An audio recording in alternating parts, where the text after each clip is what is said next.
Thank you, Dr. Imad. I'd also like to extend my heartfelt appreciation to Dr. Dina Saleh, the president of today's symposium, along with Dr. Anas Abu Hazim, the head of scientific committee, for their invaluable contribution to make this event a true success. Please note that at the end of the day, there will be a QR code will be displayed for you to scan and claim your CME points. It's a great privilege to introduce the moderators for our first 4 upcoming sessions about pediatric nutrition, growth, and allergy. We're honored to welcome Dr. Mohammed Gharaiba, consultant pediatrician at Reem Hospital, who brings over 2 decades of expertise in pediatric care. Alongside him, we are pleased to welcome Dr. Adil Wahib, consultant pediatrician at a leading institution in Abu Dhabi, who will lend us his over 30 years of experience to moderate the sessions.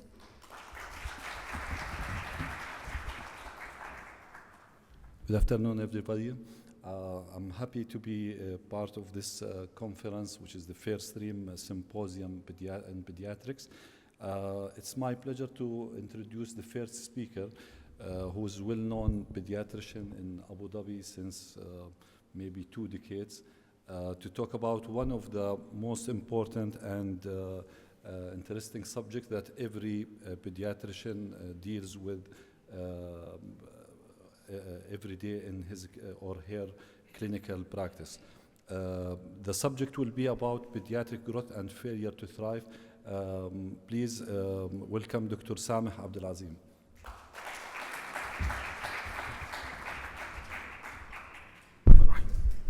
Assalamu alaikum wa rahmatullahi wa barakatuh. Good afternoon, everybody. Thank you, Dr. Muhammad, for the nice introduction. Actually, it was a little bit short notice. Dr. Adina called me, Sameh, please help me. I have an issue, and I need you to do this presentation because Dr. Menon has a health issue. So actually, I cannot say for Dr. Adina, for Dr. Anas, for Dr. Rayhan, of course, my old friend. So I am here today with you. The subject was about growth failure. So actually, on this short notice, I try to make the subject near to the growth failure. I will talk about the toddlerhood period and the impact of the nutrition on this part. So I chose this address: smart nutrition, save the future, the gum versus the cow milk. So now I want to ask you, what is the most frequently asked question in the clinic? We are a pediatrician, and every now and then we have a lot of patients. They are coming to the clinic and asking us, what is the most frequent questions asked? Anybody can say? Cow milk. They will come every day to the clinic to ask what? A lot. They are asking us a lot. They are asking about the feeding, the growth and development, the fever and the illnesses, the behavior, the infection. We have a lot of complaints every day in the clinic. But actually, it is not the same. We have the percentage for each complaint. If we look at this, we will find that the feeding and the nutrition with growth and development accounts about 50% of these complaints every day. And this is because the mothers and fathers caring about the growth and the nutrition of their kids. What are these questions? Maybe they will ask us, doctor, my child is not eating well. Doctor, when I will introduce the solid food, my child is a picky eater. A lot of complaints for the growth. Is my child is growing well? Is he short? Is he tall? Is he overweight? What I shall do? A lot of complaints and a lot of questions. This is because the families are concerned about their babies. And also, we are also concerned as an HCP. It's our concern about the growth and development of the kids. Because actually, this is a golden age. What we will do with the kids in the first 3 years will never be repeated. If you lost this, you cannot repeat it. So this is the importance of the nutrition in the first 3 years of the childhood. And of course, nutrition plays the important role in this. So actually, as we are saying, the first 1,000 days starts from the day of pregnancy. So the pregnancy period is important, and the nutrition of the mother is important. And then the 6 months, the first 6 months, whereas the breastfeeding is the best for the baby, and it's important. And after that, we are introducing the solid food from 6 to 12. And then after 1 year, the transitional period of introducing the family diet. So those are the first 1,000 days which matter for the growth of our children. And actually, the appropriate nutrition is the key element in the toddler health. The appropriate nutrition will support the rapid growth, will decrease the infections, will give the child a quality of health. So what if the nutrition is not appropriate? What will happen? Malnutrition.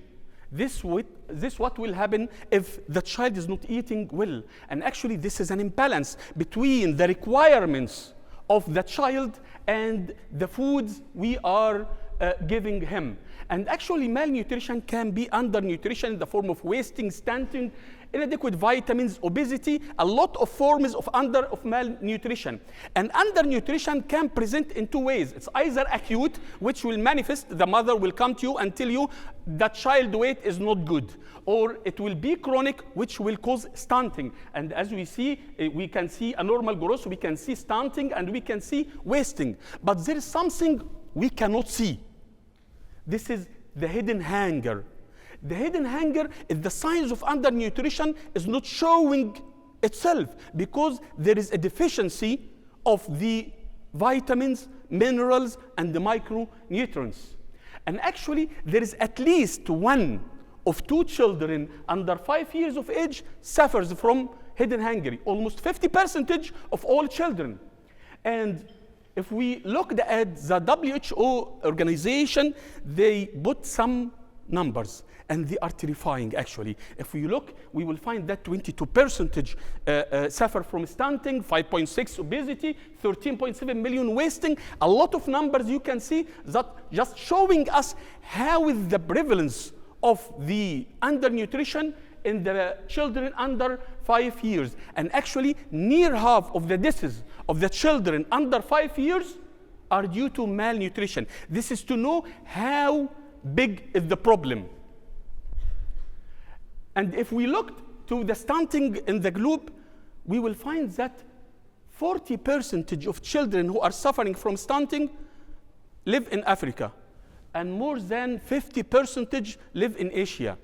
So actually, we are taking most of the stunting and also the wasting, because wasting in Africa 27 and in Asia more than 70%.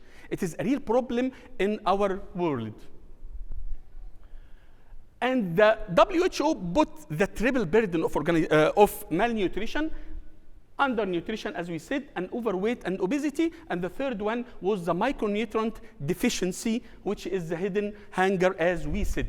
Definitely, both of them may have the hunger, which is the hidden hunger, the micronutrient deficiency. And because of this, the UNICEF quote said that the control of vitamins and the mineral deficiencies is one of the most extraordinary development-related scientific advances in the recent year. This is, again, to know how big is the problem. And the quality of children's diet is more important before the age of 2 than at any other age. So it is important to give the healthy nutrition in the first 2 years of the life. And if we looked for the prevalence of deficiencies in the Middle East and South Asia, we will find it at a very high. And if we looked again to the micronutrient deficiency in all the countries, we will find it high. So this is again to know how the size of the problem. So how to protect our kids? This is our rule. Our rule as HCB is to protect our kids. By what? By giving them the healthy dietary habits. This is the key, because children are not many adults. They have a rapid growth. They have a higher needs than an adult, and these needs can be met only by balanced diet to prevent the long-term sequelae on our kids. And this is a study which was done in the US, actually. This is a cross-sectional study done in the US. They found that children from 1 year to 2 years, the most commonly consumed beverage was cow milk. And this is a problem.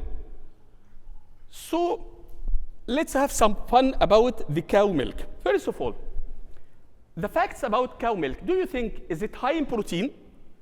Is it low in iron? It contains sugar? It doesn't contain essential fatty acids? Or all the above? Yeah, as we learned it in the medical school. They learned us always, when you find all of the above or none of the above, choose one of them. Yes, sure, it is all of the above. The cow milk has high protein, low in iron, and a lot of sugars.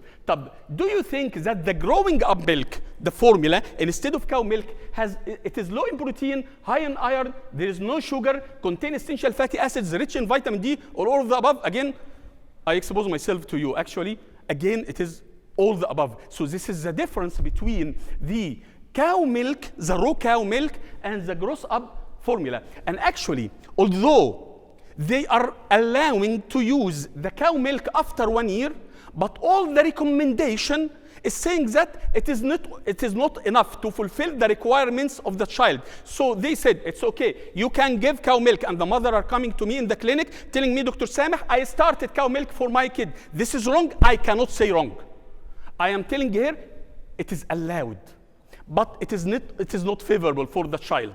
So, because it is different in everything, you will find that the cow milk is low in iron with poor absorption. The young formula has a high iron content with a good absorption. Here it have high calcium, and here optimum calcium. Here with high protein content, here with optimum protein. Here have high sodium level, and here with optimum sodium load. This is the difference between the raw cow milk and the gross up formula. And if we look to the modification, this is the raw milk, which contain high calcium and the high quality protein. What they done, they are trying, I'm explaining it to the mother. I am telling her, come, the growth up formula is a cow milk, and the raw milk is a cow milk. What do you prefer to give your child? The raw cow milk, which doesn't contain anything, or the fortified cow milk? It is the same. She, of course, is saying, of course, the fortified milk. So the raw cow milk, they add to it the essential fatty acids, the L-cibovic, the DHA, the arachidonic acid, and also add the essential vitamins, vitamin D, vitamin C, and iron to give us the gross up formula for us. So do we have a proof for this? Do we have a proof that using the gross up formula is much more better than using the cow milk? Of course, yes. All the recent international recommendation is saying that. The EFSA saying that usage of the cow milk is allowed, but using the gum milk will prevent the deficiencies in many aspects for the child. This is another publication of the International Expert Group on behalf of Nutrition Association of Thailand saying the same. This is also the SBAGAN saying the same. But we have some people saying that it is useless. It is only money consuming. So we have to know, is it right or not? So again, I will ask, again, based on your experience in your clinic, the main challenge which face you as a caregiver, face you with the caregiver to prescribe the gum, not to give the cow milk, what is it? Is it the price? Is it the traditions? Is it what? What do you think? Traditions? Dr. Ryan, what do you think? Or you don't have the problem in a Reem Hospital because you have some kind of people? Okay, so actually, it can be all of this. And the percentage of toddler between 1 and 3 years who are shifting to adult milk is very high. And at the age of what they are shifting, actually, mostly at the age of 1 year, and often they are shifting to al-mara'i, as we know, or to any other cow milk.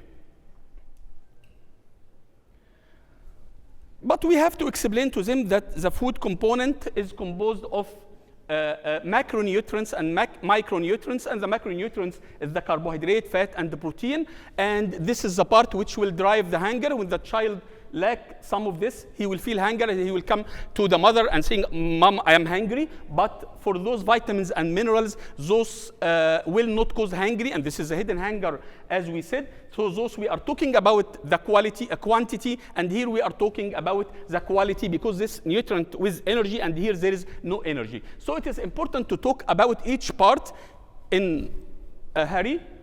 For the carbohydrate, actually, the recommendation for the sugar usage in our children, according to the WHO in 2015, they said less than 10% of the total energy intake. But in Isfahan 2017, they decreased it to less than 5% of the energy intake. So, because the sugar is harmful, and as we said, الرسول عليه السلام قال السمان الأبيضان الملح والسكر. So sugar is not good for our kids, and we should decrease it as much as we can.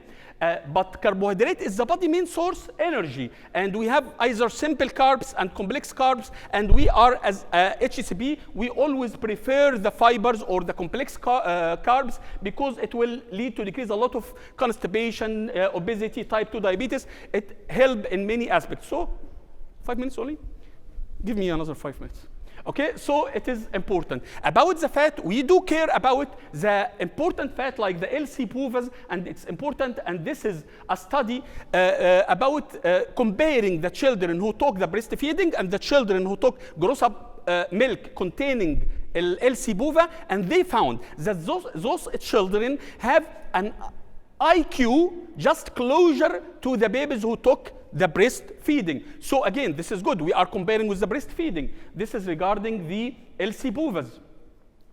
And this is another study about the LC-POVA. I will not go through the details. And also they prove that using the LC-POVA in the formula will significantly improve the cognitive development of the infant. This is the LC-POVA. The protein, it is important, protein. Do you think giving the child a high amount of protein is better, or giving him a lower amount? What do you think?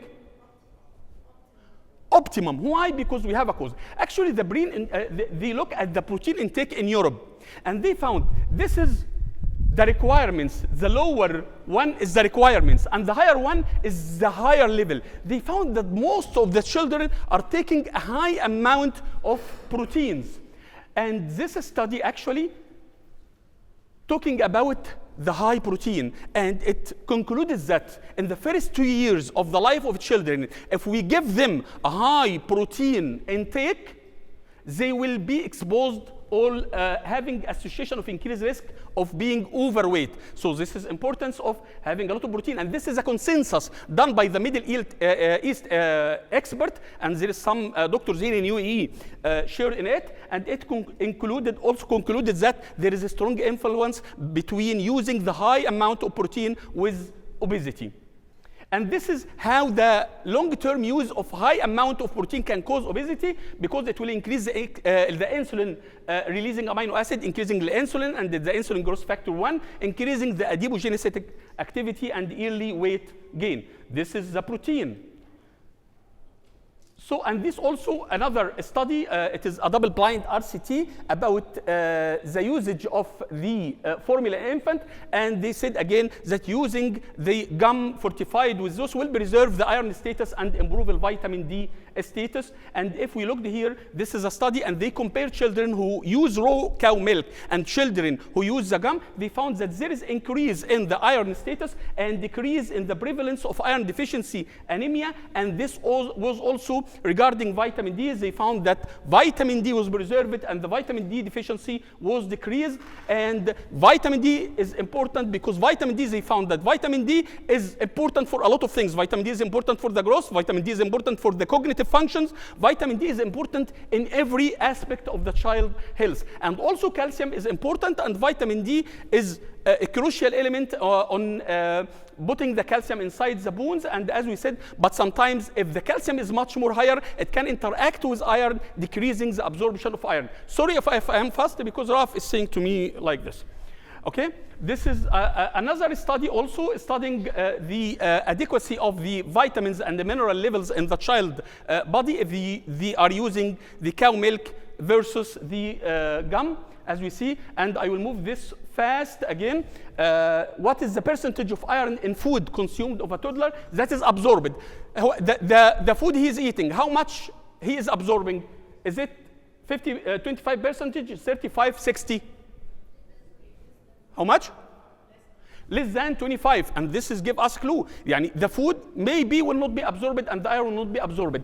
How to optimize the iron absorption in children? Actually, from the medical school, we know it is all food rich in iron, prebiotic, vitamin C, ferrous sulfate, and ferrous lactate. So again, it is matter of fact, this is what I want from you. The early consumption of cow milk may contribute to iron deficiency, yes or not? Yes, yes, this is a fact, and the high level of calcium present in the cow milk may inhibit the proper iron absorption. The second one, do you know this one? I know, I am old enough to know him, but all of you are young, yeah. Popeyes, yeah. They deceived us before and told us that eating a lot of spinach will give us iron. So do you think this is fact or myth? You agree? Fact? Fact? No, it is a myth. Actually, 100 grams of spinach contain 2.7 milligram of iron, which 2.5 milligram of it can be absorbed only. So it is a myth. It is not a fact.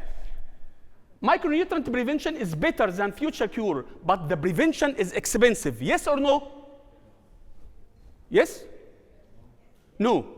Yeah, this is a myth. Actually, no. You can give the child the proper amount of micronutrients through their food by giving them the right food and choosing the right thing for them.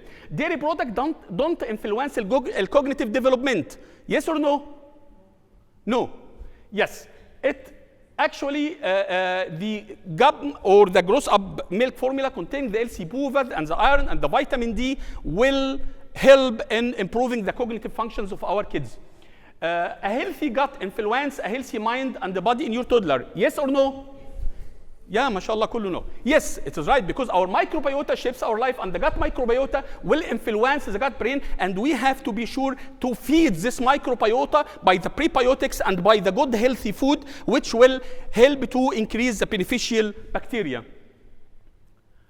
2 cups of gross up milk a day are equivalent to almost 20 liters of cow milk, which cover your child's iron need. Yes or no? Of course, it is easy. 2 cups of some gum milk may provide the child with 68% of the iron needs. So the mother will come to you and told me, doctor, I started cow milk for 6 months now. Is it ended? Can I change it? Of course, you have to tell her, yes, you can change it. It's still, فضل دقيقة واحدة بس، معلش. I'm sorry. تمام? We have a study about the switch, the impact of switching cow milk to gross up formula. It is done in UK, in the UK Department of Health, and actually this study measures the changes after shifting to the gum after using a cow milk, and they found that regarding the macronutrients, all the levels of the macronutrients were come back to optimum, and regarding the iron, they found the iron start to increase, and regarding the vitamin D, it increased. Dr. Adil Khalas, conclusion. So the conclusion is very simple after all these talks, because it is never too late to protect your kids and allow them to grow healthy. And this is what I mean by saving their future. Sorry for making it so long, but thank you.